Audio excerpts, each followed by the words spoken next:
Hey, everybody, it is my honor to present my friend, Oakland. I. It's really hard for me to say former police chief, LeRonne Armstrong. Welcome, man. How you doing? Well, I'm good. Thank you for having me. And I must be honest, Annie, I'm still getting used to the former idea. I hear you. I hear you. Well, as I say to everybody, it's more about you than me. And the one thing that I always like to start off with all the candidates for years is uh, tell them about yourself. Yeah. Well, if LeRonne Armstrong is someone that's born and raised in Oakland, and I always make sure I caveat that by saying born and raised in West Oakland, because oftentimes that particular part of the city gets overlooked. And so, it is a part of who I am. It's a part of my upbringing. Growing up deep in West Oakland, where I had heavy presence of sort of the Black Panther movement and other activists in my community. I graduated from McClymonds High School, who is still, in my opinion, the school of champions. I know you're a Skyline Titan, but I always say McClymonds High, the school of champions, is the best high school You in almost got. and after that, I had the pleasure of playing basketball in college, and I played at Sacramento State, and I came back after college and joined the Alameda County Probation Department, working with young people at the probation department, and I really enjoyed working with young people from Oakland that had obviously made some difficult decisions, but were in a space where I could mentor and develop relationships with them. And then I met an Oakland police officer one day that came by the probation department, and he told me there was an opportunity at the Oakland Police Department to get out into the community and be a part of really making a difference. And so I chose to join the Oakland Police Department in 1998, finished the academy in 1999, and spent 24 years at the Oakland Police Department, rising up the ranks all the way to chief of police. Unfortunately, in 2023, we seen a new mayor, and the new mayor decided that she wanted to go in a different direction with who was going to lead the department into the future. There were some allegations that were made against me.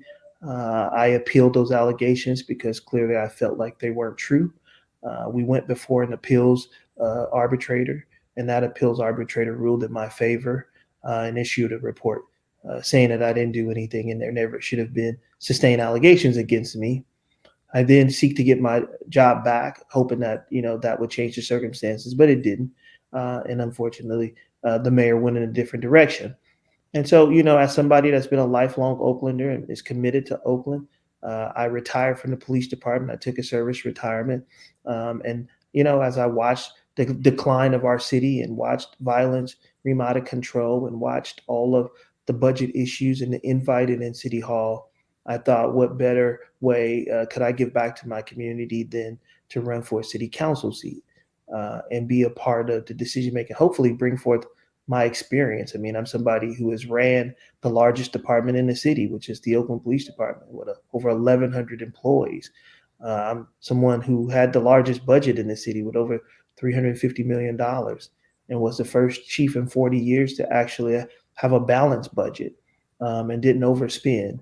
And I think for those that are true Oaklanders, they know that the police department has overspent for many years and has had a negative impact on the overall city budget by consistently overspending. And so I do give credit to, Mayor Libby Schaaf, who selected me as chief of police, and her and I working together to try to get a good sound budget for the department. And that helped. And so that's really the experience that I bring to this race as somebody who knows City Hall, who understands how to balance a budget in the city, how to actually lead a department, and how leadership should be done at the executive level. And I'm looking forward to bringing that experience, hopefully, to this race. What was the aha moment during that whole maelstrom of activity where you said to yourself, as opposed to somebody else saying, I'm going to run for office? What happened at that very moment? Do you remember that moment was? Yeah, the aha moment was I was in a meeting, and I was really there to speak to families who had suffered losses, who children and relatives had been homicide victims. And while I was in that meeting, and it was over 20 to 30 different families in that meeting, as I went around the room, speaking to each one of those families, At every table I went to, they continue to say, Chief, you should run for office. Chief, we need your leadership. Chief, we need your compassion. And so in that moment, it was clear to me that there was more work for me to do. There were people that really cared about the work that I was doing at the police department, and seeing the passion that I did to work with every day, and knew I had compassion for all the families that obviously suffered, as a result of trauma from crime in their communities. And so I thought in that moment, it was clear to me that, hey, I can do something. I can bring my expertise. I can be a part of the solution. I've given my life to service in the city of Oakland over nearly 25 years. And so I owe Oakland so much. I'm someone that can say that I came from modest means. I came from subsidized housing and a single family to be able to take care of my family and own a home in the city of Oakland and be able to raise my children in this city. And so I really do appreciate all the things that I've been given as a result of working and giving my life to the city of Oakland. So for me, it's about giving back now in this moment. How can I make Oakland better? Hey, talk about your platform, and let's start with the obvious one. That's crime. How do you want to address the crime problem? Well, I think the crime problem needs to be addressed through, us really recognizing that the Oakland Police Department is far too small to address all of the issues facing this city. This city is now over 440,000 residents in this city, trying to address these crime problems with a department that's under 700. It is the smallest police department of any city this size in America, particularly with the crime and violence that's occurring in this city. So I think it starts with, how do we grow this police department to a decent number of officers on the streets, simply so that they can respond to the number of calls that they're receiving. Our 911 system is so over inundated that when people call 911, they oftentimes say they either get a busy signal, or it takes forever for someone to pick up the phone, or then when they pick up the phone, there's no officer available to respond. That's not the fact that the officers don't want to respond. It's not the fact that the dispatchers don't want to answer the phone. It's that there's not enough resources in the dispatch center to pick up the phone with the numerous calls that are coming, and there's not enough officers to respond to all of the emergencies that they're being dispatched to. And so really, it's just a numbers game, is that we just don't have enough resources to keep up with the number of requests that we have across the city. And I think that's a conversation that is deep rooted in defunding. I think those that chose to defund this department did not consider that the residents of this city still need somebody to respond when they have an emergency.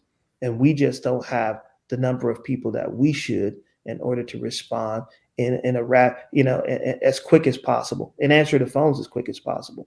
And so I think that's where we start. How do we grow this police department? And I know the budget is in terrible shape right now, but I do think that there's ways that we can look to grants at the both state and federal level. I think we let some monies slip through the cracks and not receive some of the funding that we should have received, millions of dollars that Oakland missed out on. That's unfortunate. We can't let that happen again. We also have not, taken advantage of the relationships we have at the federal level. I mean, I think Barbara Lee is in charge of the finance committee.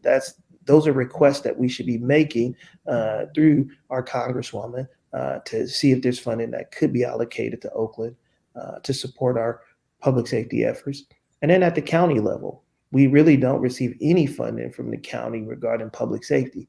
And as Oakland being the largest city in Alameda County, I think that should be an ask from the county to support our public safety needs. I know they have the sheriff's department, but the sheriff's department doesn't have the actual resources either. They're short 200 to 300 deputies. So we're not asking for deputies. We should be asking for funding and support. Just before I ask the next question regarding your platform, just something in my head that has to do with defund. Yeah. Where do we go? You probably remember where you were when George Floyd happened. Yeah. Right. I thought, Chief, it was supposed to be stop harming Black men, not defund. How do we go from, because that's where it was at first, right? Yeah. How do we go from that to defund? I'm still lost with that. Yeah, I think anti-police groups, found a way of taking advantage of an unfortunate and a situation that we all were disgusted by. The murder of George Floyd. George Floyd was something that all of us felt like policing across this country needed to be reformed. And reform didn't necessarily have to be defund, right? Reform could be improvements in policies.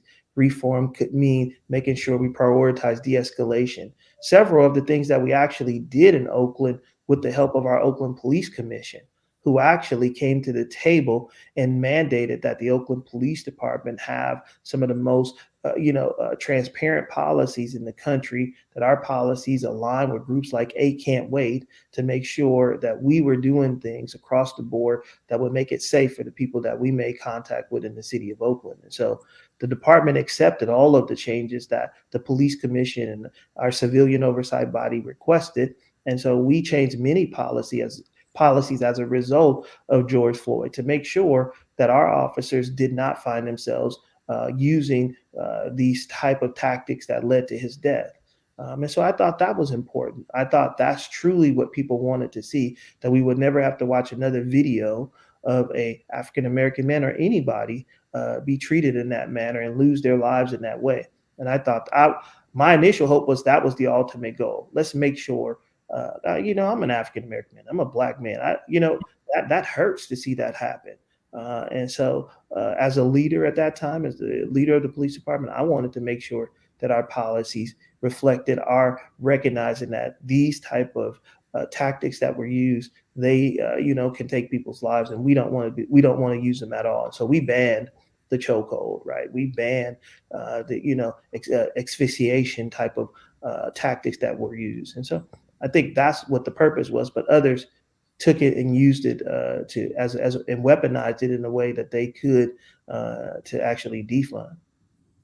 How do you feel about I think you kind of tipped it off, the Oakland Police Commission, and that's a very open-ended question given we have a ballot measure coming up and everything else. But what are your thoughts about the Oakland Police Commission? It's a deliberately open-ended question with really no technically right answer, just curious. Yeah. I mean, from my experience, I had a good working relationship with the police commission. I understood their role in overseeing the department. I thought it was important that you had a civilian body of community members that were participating in the policy making process. I thought their input was critically important.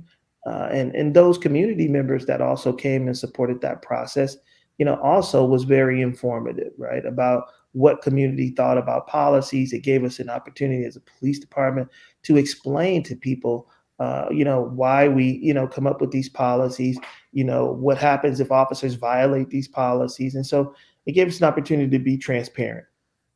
And so, so that's, I thought was important, particularly, for a department that's under federal oversight. It allowed us to share with the community that this department was making a lot of progress and trying to make sure that the policies that were put in place, community had input into them.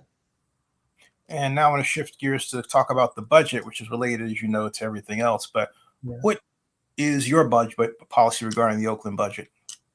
Well, obviously, the Oakland budget is in severe trouble at this point. I mean, the fact that we were forced to sell a parcel in order to fill the budget gap of over $170 million demonstrates that Oakland has some fiscal issues. And this one-time sale is not going to fix the fiscal issues that we face as a city. I think that we're going to have tough conversations as a city at a certain point.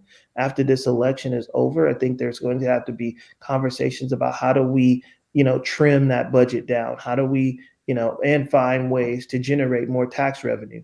That's so difficult to do when you have businesses leaving your city.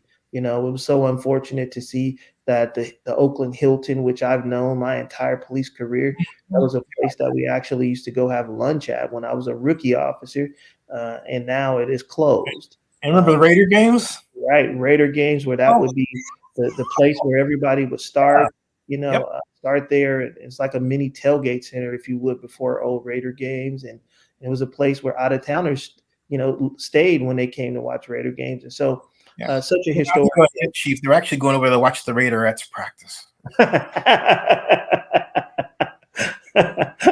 I do remember Raiderhead tryouts there, as you know, as a young officer who was eating lunch and then peeking over, going, "Who's all in that Raiderhead tryout?" Right. Yeah, exactly. Yeah. So I do remember those might have days. seen a bit, you might have Such seen a bit of technical guy over there. That was me. But such an iconic place, such a yep. place, that everybody, knows and have had experiences there. And so it's sad to see a business that, that have been in Oakland for so long. I think said 56 years they've been there.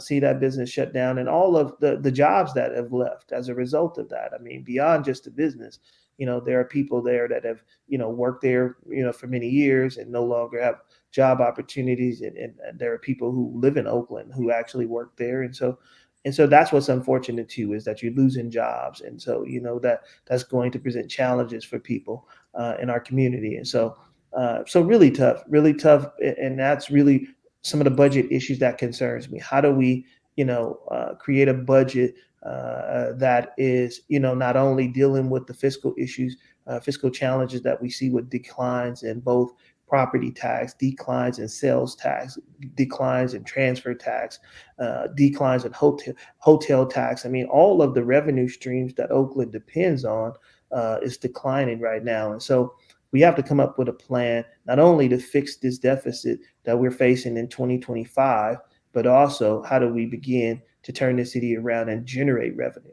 And I think it starts with safety. There's no way that businesses are going to thrive if they don't, if they're not safe. There's no way that people are going to spend money in our city if they don't feel safe. And so Oakland has to create a sense of safety around our business areas, around our communities, so that people can feel comfortable coming to Oakland and not be worried about if their windows are going to be busted.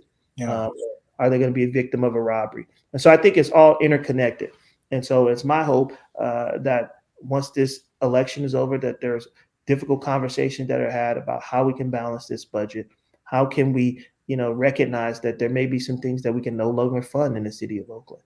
And that's the sort of challenges you have to face, no matter if you're at your home dealing with your own personal budget. If I told you, you had to take a cut in your salary, a family had to take cut in their salary and they were no longer getting the same amount of money on their checks as they were, that family would have to sit down and have a discussion about what they couldn't afford anymore.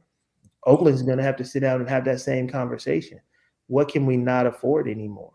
And how can we come together with our unions and others to figure out what is the best way that we can deal with this budget issue? How do you propose, if you have to deal with it, handling pay cuts with employees? Yeah.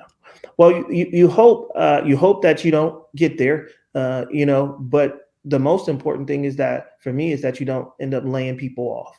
Yeah. And I think, we don't want, to take jobs away from anyone. And so I think it requires all of us to sit down at a table and see what's the most prudent way to reduce some of, Oakland's overhead.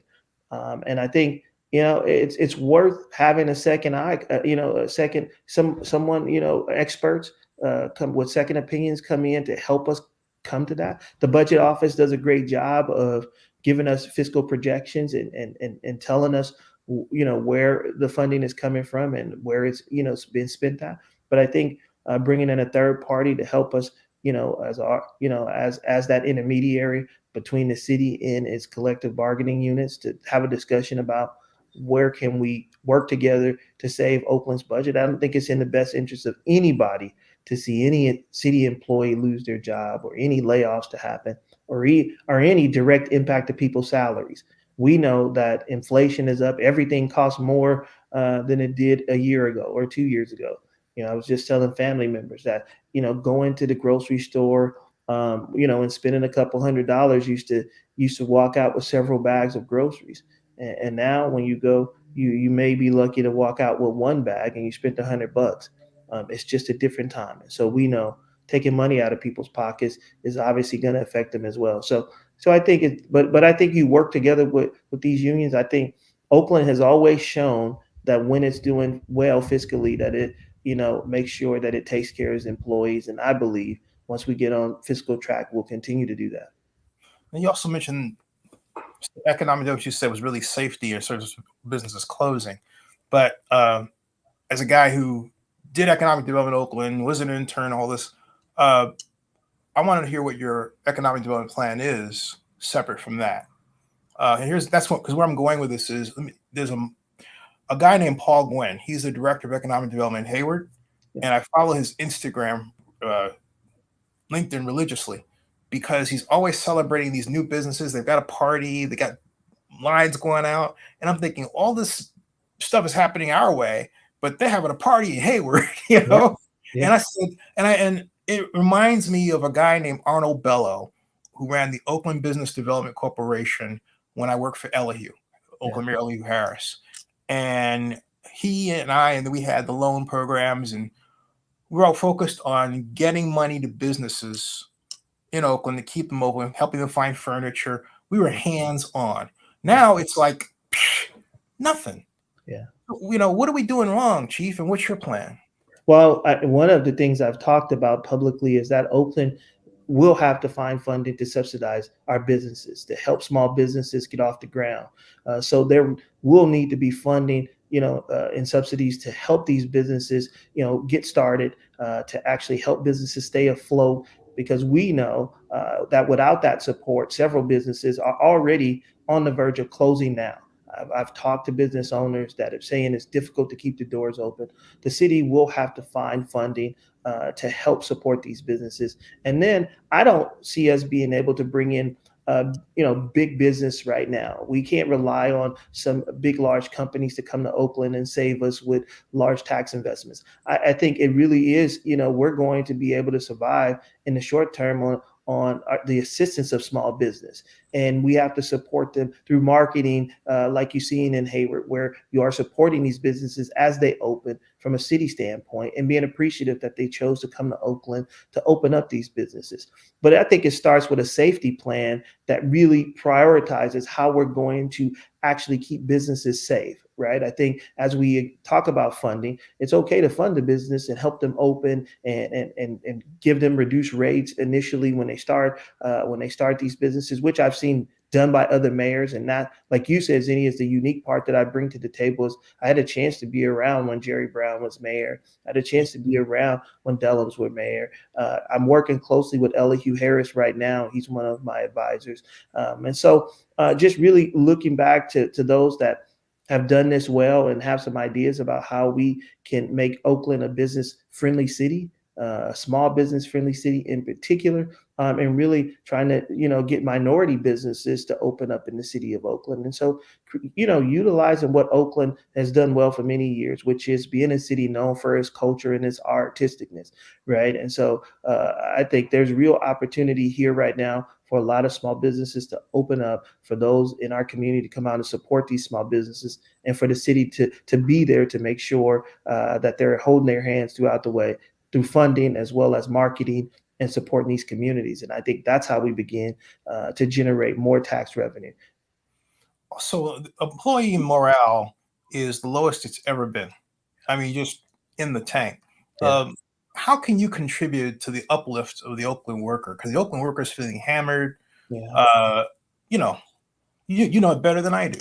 Yeah. How do you fix that, or is it fixable? I think, again, being an Oakland worker for 24 years, I mean, I know how it feels to not feel appreciated, to not have the facilities and resource support that you need in order to get your job done. And so I do think that we have to do a better job by our employees. And that does start with partnering with our unions. How do we work closely with our unions to make sure that they are able to bring forth their concerns that they have for employee work environments, for conditions that they work in? How do we actually make sure that our human resource department has an HR director so that we can begin to request at the elected official level some type of hiring plan? With 600 vacancies in the city of Oakland, how do we begin to make sure that our city is hiring on an ongoing basis to fill these positions? The one thing that disappoints workers the most is to have to do the job of 2 to 3 people. When you just say, hey, if the city would hire, in these vacant positions, maybe I wouldn't have so much stress and pressure on me to get things done. and it also will improve the quality of service that we provide to the city. And so it starts with the HR director. It starts with city resourcing the HR department so that they can adequately go out and hire new people. There are so many people in our community that would love to work for the city of Oakland and have a quality job, a quality paying job with that type of union support where they can have quality benefits for them and their family. But we have to the city has to resource the HR department so that they can actually start these hiring processes and get people hired. 600 vacancies is just unprecedented with the number of vacant jobs that are exist. Wow. Nearly 15% of our overall city jobs open. And so we got to do a better job at that. And I think, that starts with the elected officials really pushing our city administrator to get these positions filled and then come up with a hiring plan that we can share with the community. All right, so let's have some fun now because we Yeah. talked about your platform, but Oakland is known for one thing. You and I have lived, and it starts with one word: sports. Yes. Wow. Wow. I'm going to shut up when I'm asked after this one question. I'm going to shut up. What do we do to bring pro sports back? Wow. What a question. I think I tell you, it is really challenging. As somebody that is a Warriors fan, diehard, I was a ball boy when I was a 10th grader in school. Was a Golden State Warriors ball boy and used to travel to the Coliseum every day. Fell in love with the Warriors when I was 5 years old. I'm a Raiders fan, diehard. As a kid growing up in Oakland, nothing like the silver and black, right? And then I've been an A's fan my entire life and been proud to catch the BART from West Oakland to the Coliseum and be able to walk over the ramp and go right into the Coliseum ever since I was a kid. And so I have all of those memories of all of those Oakland teams, and so to see all three of them gone is terribly disappointing. It is disappointing to the notoriety that our city has across the world as a sports icon city. Right? It is challenging to bring in tourism when you don't have those sports teams. It is challenging for people to think that your city is doing well when you lose all three sports teams. And so I think, but I won't say that it's all the faults of the elected officials, because in some ways I think these owners have become so unrealistic with what they expect cities to put forth. It's so hard, for a city like Oakland to put forth, $500 million towards a stadium when our schools are struggling, when our roads have, when we got potholes in streets across our city, when, affordable housing is at such a high need for everybody in our city. And so it's just difficult to justify spending money on sports teams when you have so many other priorities. But I think we, again, as Oakland, is still that attractive city that I hope we can attract some of these billionaires or some billionaire sports owner to look to Oakland to be a city that can support a sports franchise. I believe it can. I think if you look at the history of the Oakland Raiders in this city, they played in front of sold out Coliseum, crowds every single Sunday when they were in Oakland. And I know how crazy, and I've been to a couple of Las Vegas Raider games, and although it's a beautiful stadium, the environment is nothing like it was in Oakland. And everybody says that, from the tailgating to the excitement of the crowd. And even I was listening to one of their players, Max Crosby, saying one of the best things he experienced was playing in the Oakland Coliseum, and Yeah. how that place was on fire. And I think that's it. That's what Oakland is. And I think if we, fortunate enough to get an owner that believes in our city, I think they would see that a sports team would have tremendous support in the city of Oakland. I think people know that the Warriors streak of sellout games started in Oakland, Yep. and now they're in the 5 to 10 year range of continuous sellout games. But that started at the Oracle Arena. And although I go to Chase Center sometimes and watch games, it's still nothing like Oracle. And everybody knows that place, we blew the roof off that place. And so it's just a different experience when we have pro sports in Oakland. And so I'm looking forward to it coming back. I think, I'm appreciative that we have the ballers now. And so Yeah. you gotta, Yeah, we from the roots, right? Yeah. right. I mean, and so, and I love the fact that what they've done as of recently, where they've offered ownership to the community, which I think is really good, a great way of actually bringing a sports franchise. And then, we have our soccer team, we have the Roots, who everybody loves. They'll be playing at the Coliseum this year. What a great opportunity for a lot of people to go out there and see them and cheer for them. And so I think Oakland still carries an amazing name that is recognized across the world. And I think at some point, I hope that when we put this city back on track, that we become attractive to some owner that wants to come back to Oakland. Let me ask you, what you're saying reminds me of, and it's on Zinni Six. There's a video interview I did with the late Ed Lee, rest in peace, at what some of the media mistook as a groundbreaking for the Warriors uh, uh, at that day, and it wasn't. It was to announce this, what was Pier 32.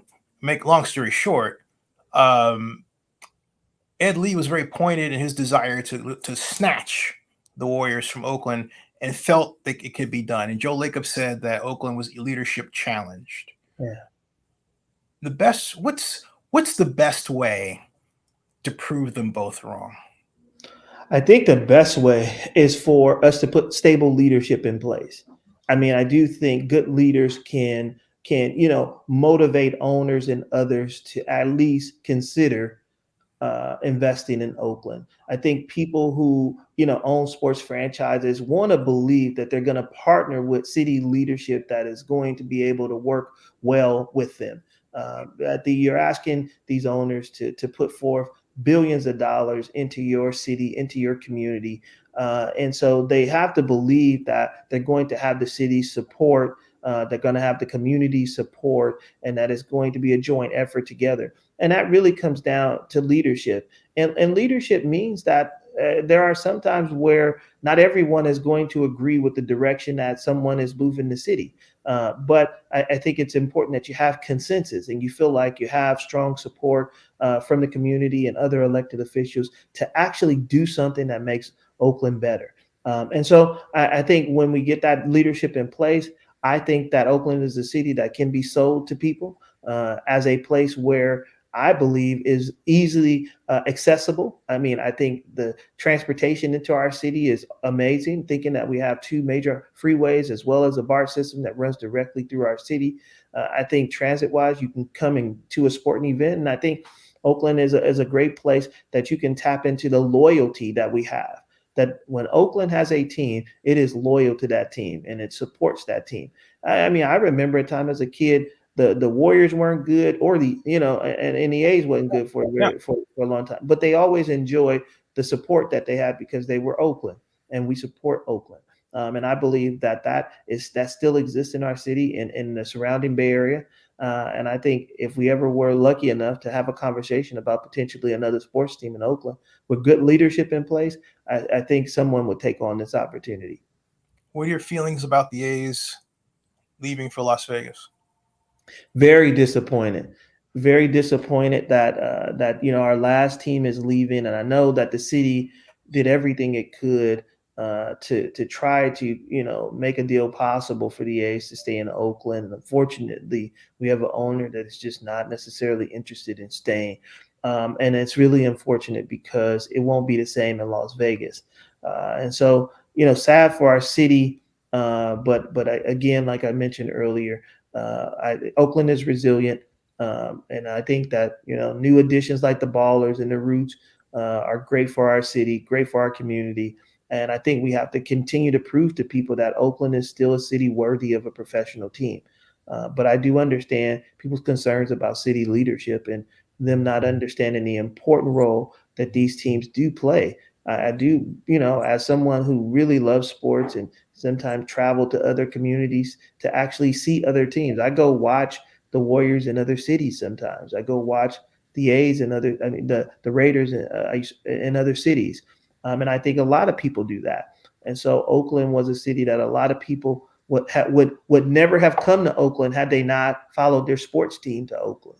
And so you get a chance for people to see your city. Your city gets exposure that it probably wouldn't get if you didn't have that sports team. And so there's a lot of positives to have when you do have a sports franchise in your city. And so I just think we can't lose sight of that. But I understand that we don't, unfortunately, from a budget standpoint, we can't afford to invest significant amounts of money into sports teams when we have so many other problems that we need to address in Oakland. I think I know the answer to this question, but I'll ask it anyway. Can we talk about the federal monitor? Sure. What the heck is going on, man? He is rich off the backs of Oakland's dysfunction. How do we stop that? Well, I think, I think we have to have a really, open and frank discussion about what we're accomplishing by continuing federal oversight. I think the reality is that this particular, negotiated settlement agreement, which it really is with the city of Oakland, was written 22 years ago. And the department is much different than it was 22 years ago. I think the department has made so many strides to improve, and it's such a better and different department. And I must say, some of those officers that you have on the department weren't even born when this agreement was made. We have young officers that are 21, 22 years old that weren't even born when this agreement was signed. And so the idea that the culture of the department is still the same as it was 22 years ago is just not true. I think you can look at the data that supports, I'm not just making this up, the data supports that the use of force is not at the same level that was. The complaints, the level of complaints that were taken in at that time are much different. The main complaint that we received during those times were false reporting and false arrests. Those are complaints that we don't get very many of those anymore, because technology, captures every arrest now. Technology, everything is digitally recorded. Everything that officers do is documented. And so it's just a different time. And I hope that as a city, we decide at some point that no department is perfect. And that pointing out one mistake every 6 months does not make it a bad police department. It makes it right for civilian oversight. And that's why, support the police commission, because the job that the federal monitor is doing could be done by the police commission. Really a civilian body that actually have some real concern and is on the ground, community members that actually are impacted by the actions of the police department. Overseeing that department is I think the ones that can take on that role. So I hope that at some point the city of Oakland really challenges the idea that this agreement is still a good agreement to follow. And I hope that at some point, we can reach a point where it's finalized and the department can be held in full compliance. Now, as police chief, I got us to the closest we ever gotten. You sure did. Yeah. We got into what they call the sustainability period in 2022. We were on a 1-year probation. We had an actual date of release, which was May 31st, 2023. And by the time I was terminated, we were literally 4 months away from that date. And so that's how close we got, 4 months away where we could have been released. And so it's just unfortunate that the city has continued to pay millions of dollars and the federal monitor hasn't come to town in over 5 years in person. And so it's just a really challenging, oversight that we need to get a handle on. Yeah. And yet his job is Oakland. So, how do you, he's not an internet guy. He doesn't have these cameras all over the place like I do looking at people. So, what's he doing? Is he in like Tahiti drinking? What does he do over the time that he should be in Oakland? Does anybody know? Somebody needs to put a bug on him. Give away your secrets, but I'm just saying, Yeah, it's obviously, a job that requires him to not only be the federal monitor, but he's also the compliance director, which essentially gives him two roles to really be a part of improving OPD and helping OPD move forward. It's challenging to say that compliance director role is one that I, believe that we could be doing better, because if that person is a compliance director and is also, being compensated to help the department get out of the NSA, just don't understand how he, as the compliance director, is not accountable for issues that he feels remains problems within the department. And so it's a complicated process, but it is one that in every other city that has gotten from under the federal oversight, they've had to challenge it in court. And so we'll look to see what the city attorney's office decides to do in the future. But I think it's going to come down to Oakland, again, doing what Oakland has always done, which is standing up for itself. Also, we've had a problem with dumping in the city. Yeah. People leaving the garbage here, couches, syringes. Yeah. What do we do to stop that once and for all? Because it's like, ugh. Yeah, one of the plans that I've talked about is trying to identify spaces where Oakland may be able to figure out how we can allocate funding so that there's areas where people can actually dump things. Yeah. And so the dump is expensive now. I think it's like $80 a load. And so the fact that it's $80 a load, clearly people are making the choice to, instead of going to pay $80 to dump these items at the actual dump, they rather just dump them out on the streets or dump them out in there, some exposed area in the city. We as a city, we have to recognize that that is what people are doing because the cost. And so how can we as a city sort of manage this issue so that the city doesn't look the way it does? It may mean that the city has to coordinate or fund specific places where people can bring these items to free of charge so that they don't feel like they need to drop them on the streets and in our community. Trash all over our street corners. Our many areas in our city impacted by so much garbage and debris. Really encouraging people in our community, to bring, these type of items to a certain location where everybody should know, hey, pick up this trash. You can bring it here for free. Don't worry about it. Just drop it here and the city will take care of it. I think the city has to recognize that this problem is not going to be fixed by just essentially saying, oh, we're going to fine everybody that we find dumping, right? We don't have the resources to actually be able to hold people accountable to dumping trash. And people know that, and that's why they've continued to do it. But sometimes when you offer people a free and better option that simply says, hey, I know you got to pay $80 to bring it to the dump. If you bring it here in Oakland, if you're an Oakland resident and you bring it here, you can bring it here for free. What we're asking you not to do is not to dump it on our streets, not to dump it in our community. And I think if you really put a marketing plan around that, and really, pitch that to all of our community members and say, hey, Oakland wants you to bring trash here and not trash our city, I think people will do it. I trust that people will take advantage of it. And I think you'll see a change in trash and debris across our city when people have a place that they can actually take it. So you said something that's really, I think, notable. You're basically saying, look, no one has $80 running, like, well, some people do, but just, okay, I do right now, in their pocket. But a lot of Oaklanders don't, right? Yeah, right. And that's a real issue. And I think it gets to also, everyone talks about affordable housing. Yeah. But how come we're not talking about an extra? Here's where I'm going with this. All right. Just out of fairness. I was in Detroit this year to cover the NFL draft. And I had lunch with my longtime friend, Kofi Barner. We go back to grad school at Cal. And Kofi was saying to me that the gentleman who owns Rocket Mortgage and the Cleveland Cavaliers, his boss, Dan, just saying my full, but at any rate, his boss has this idea, or had this idea, that if you catalyze development all over and they all explode it once, it transforms the city. He's doing that for Detroit, and it's actually working. Mm-hmm. And my thought was, and I listened to Kofi further, talk about that. And I thought, wow, wait a minute. Maybe that kind of investment could help.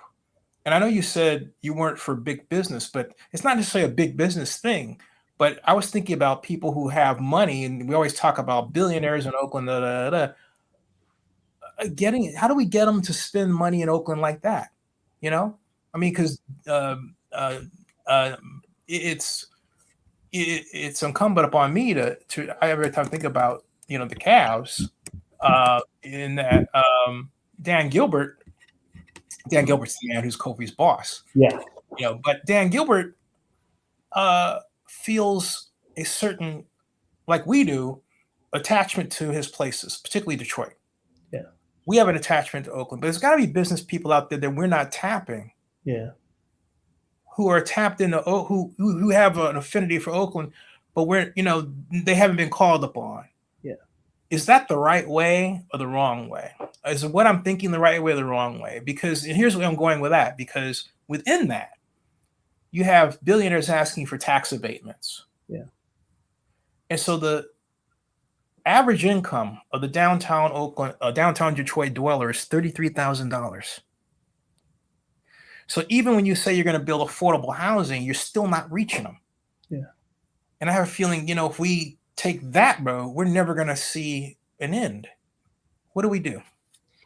Yeah, I think all of that should be things that we consider. What is in the best interest of Oakland, right? And I think those are things that we need to be open to. And like, I want to be clear, I'm open to big business if they want to come to Oakland, if it actually works for Oakland, right? I know, there's tax subsidies and other things that people might ask for, if they were to come to Oakland. But I think those are things that we have to consider. Is it in the best interest of Oakland, and what could it bring to Oakland? If it can attract more people to our downtown, if it can allow us to attract more people to our Jack London area, can it attract people more to our uptown area? I think there are so many great small businesses that exist already in the city of Oakland that just need more foot traffic, right? That just need more marketing and for people to know what it is that they're doing and what they offer. And so Oakland is just a unique city where, most people in our city say that in order to go shop, in terms of shopping, whether it be clothing shopping or any needing whatever household items you might need, you're forced to go to a surrounding city to get that. Right.